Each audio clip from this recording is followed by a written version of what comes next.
దీని పేరు ఎక్కడ ఎప్పుడు ఎవరు వాడినా అది పొరపాటే. దీని పేరు హిందూ మతము కానే కాదు, సనాతన ధర్మము. సనాతనము అంటే ఎప్పుడు ప్రారంభమో ఎవ్వరికీ తెలియనిది. పరమేశ్వరుడు ఎప్పుడున్నాడు? పూర్వజ. అన్నిటికన్నా ముందున్నాయని నువ్వు వేరి చెప్తావో చెప్పు, దానికన్నా ముందు ఆయన ఉన్నాడు.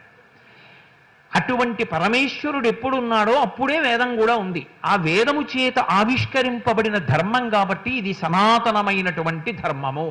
అంటే దీని పుట్టుక ఎవ్వరికీ తెలియదు. పుట్టుక లేనిది అన్నప్పుడు అంత పరమ పవిత్రమైనది కాబట్టి ఇది నశించిపోవడం అన్న మాట కూడా ఉండదు.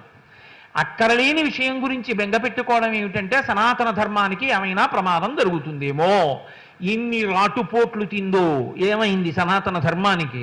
ఏమవదు. ఎప్పటికీ చెక్కు చెదరకుండా అది అలా నిలబడి ఉంటుంది. కారణం ఏమంటే ఒకటే కారణం. సనాతన ధర్మమునందు చెప్పబడినది ఏది అంటే ఓం శాంతి శాంతి శాంతి. అందరూ శాంతిగా ఉండాలి. అందరూ శాంతిగా ఉండాలి అన్నది ఎందుకు నిలబడదు? సమాజంలో నిలబడి తీరుతుంది. సత్యం వద ధర్మంచర, ఇంతకన్నా చెప్పడానికి ఎక్కడైనా ఏమైనా ఉంటుందా? ఇంకా సత్యమును పలుకు, ధర్మాన్ని పాటించు.